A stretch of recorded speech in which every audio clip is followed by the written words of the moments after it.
Concept तो हो गया है, अब हम चार्ट रिवीजन पर चलते हैं। चार्ट रिवीजन में क्या है कि हमारे पास कुछ वेराइटीज ऑफ क्वेश्चन है। वेराइटीज ऑफ क्वेश्चन क्या है, देखो, when one variable are not zeros, क्या होता है वेरिएबल्स जब जीरोज ना हो, अगर जीरो हुए तो क्या होगा, जीरो का आंसर क्या होगा, वेरिएबल जब जीरो होगा तो जीरो ही है। अच्छा, जब जीरो ना हो तो क्या सॉल्यूशन देगा, तीन सॉल्यूशन देगा, ग्राफिकल मेथड, एलिमिनेशन मेथड और सब्स्टिट्यूशन मेथड से सॉल्व करेगा। ये तो यही कॉन्सेप्ट कह रहा है।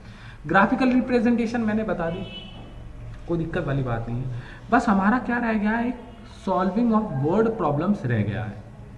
अच्छा sir, sir intersecting lines, parallel lines और कोइंसिडेंट लाइन का मुझे कॉन्सेप्ट पढ़ना है।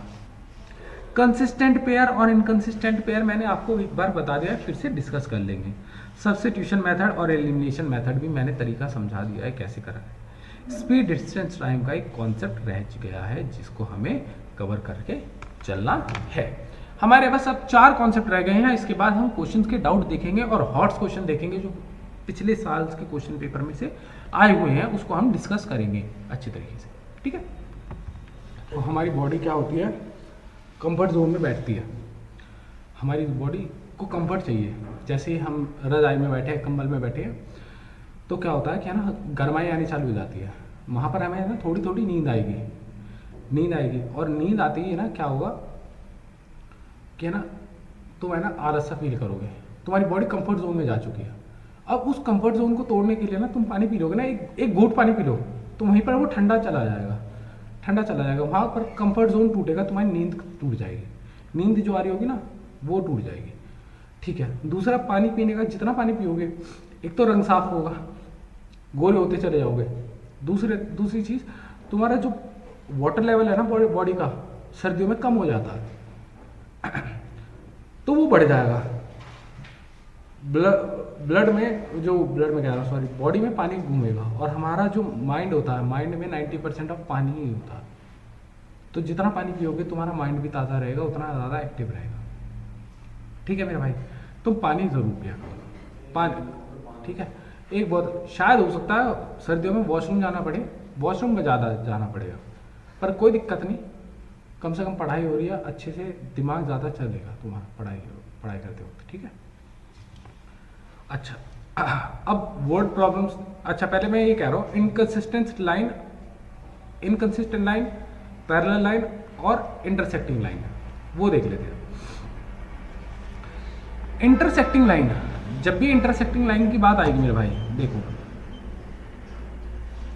जब भी इंटरसेक्टिंग लाइन की बात आएगी, तो x की जैसे 4x और upon 5x plus 2y upon 3y, और जो सॉल्यूशन होगा, मान के चलो यहाँ 10 है और ये 15 है, कोई सॉल्यूशन ऐसा नहीं है कि ये लाइन बनेगी, मैंने एग्जांपल लिया।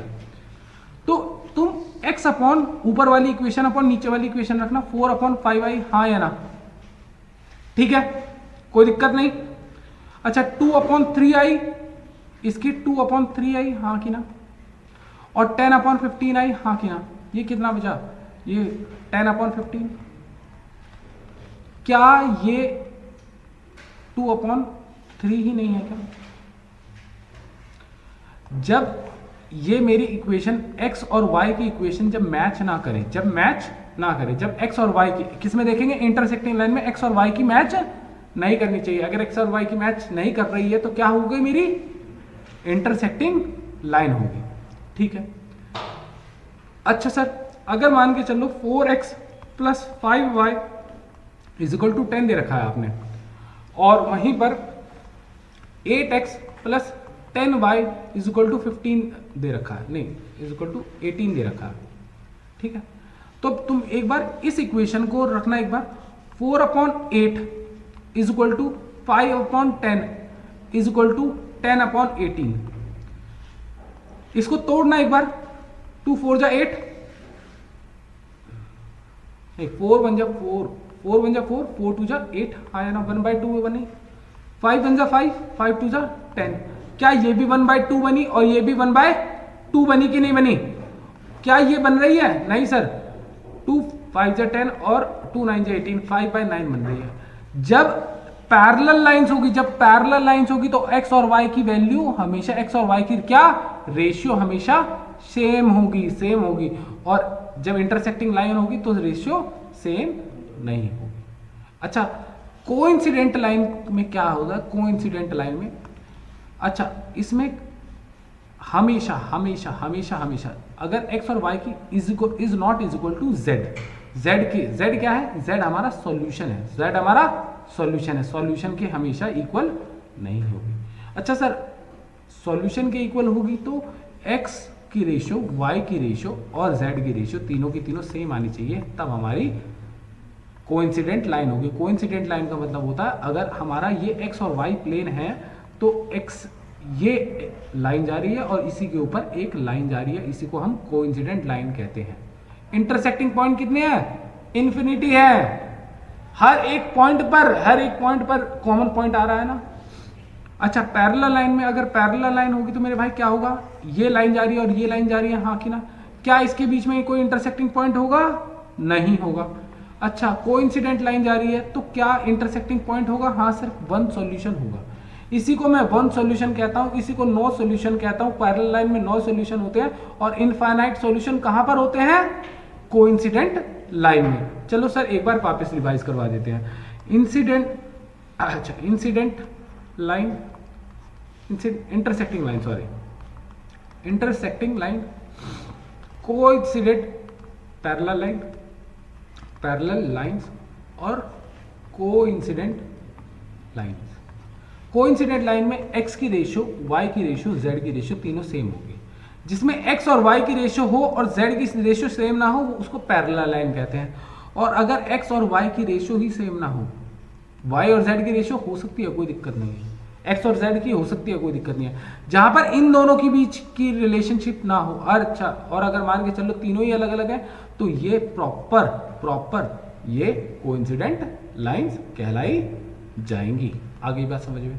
अच्छा, अगर ये भी ना होता तो x और y के बीच में देखना, सबसे पहले हमें x और y के बीच में देखना है। अच्छा, एक बार डायग्राम बनाते हैं। अगर मान के चल ले सर, अगर मान के चल लेते हैं x और y की रेशियो सेम है, x और y की रेशियो सेम है और एक दूसरा है x और y की रेशियो सेम नहीं है। फर्स्ट स्टेप हमारा ये होना चाहिए, x और y की रेशियो सेम है और x और y की रेशियो सेम नहीं है। x और y की रेशियो अगर सेम नहीं आई, सबसे पहले हम क्या कह देंगे? इंटरसेक्टिंग लाइन है, सीधा कह देंगे। अच्छा, इसके बाद अगर ये दोनों सेम आ रही हैं तो फिर हम चेक करेंगे, चेक कर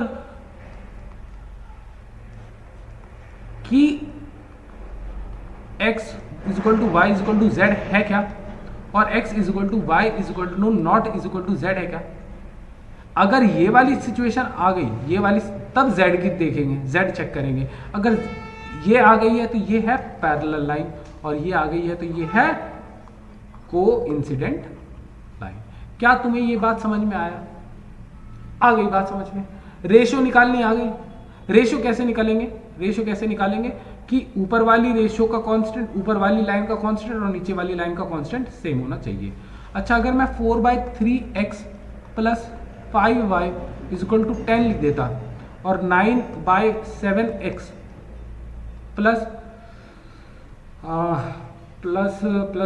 10y इज इक्वल टू 13 लिख देता तो क्या होता? तब भी मैं ऐसे ही रखता ना रेशियो, 4/3 डिवाइड बाय 9/7, ये रेसिप्रोकल होकर मल्टीप्लाई हो जाता। क्या हो जाता? 4/3 इंटू में 7/9 क्या हो जाता? 28/27। हाँ कह रहा, क्या सेम है? नहीं, सेम नहीं है। किसके सेम नहीं है? ये तो x की रेशियो निकली, y की क्या है? 5/10 है और इसकी 10/13 है। हाँ कि क्या सेम है? नहीं है सेम। तो ये क्या होगी? मेरी कोइंसिडेंट लाइन होगी ना, वो इंटरसेक्टिंग लाइन होगी ना। तो z तो मुझे रखना भी नहीं था ना, मुझे सबसे पहले कौन सी चेक करनी थी? मुझे तो यही चेक करनी थी ना सबसे पहले कि x और y इक्वल ना हो। जब जैसे ही x और y की रेशियो सेम होगी वैसे ही क्या हो जाएगी? इंटरसेक्टिंग लाइन हो जाएगी। हाँ कि ना? ये क्लियर है अब तक?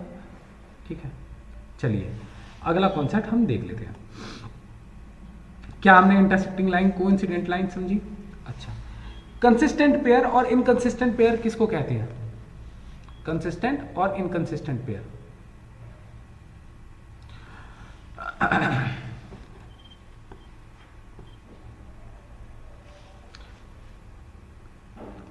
Consistent pair. अगर सॉल्यूशन आ रहा है, अगर सॉल्यूशन आ रहा है, सॉल्यूशन आ रहा है, कोई इंटर मतलब सॉल्यूशन और नो सॉल्यूशन, नो सॉल्यूशन। अगर सॉल्यूशन आ रहा है तो सर दो जगह आएगा। कहां कहां आएगा? इंटरसेक्टिंग लाइन में, हाँ या ना? इंटरसेक्टिंग लाइन में कितने सॉल्यूशन आएंगे? वन सॉल्यूशन आएगा, हाँ या ना?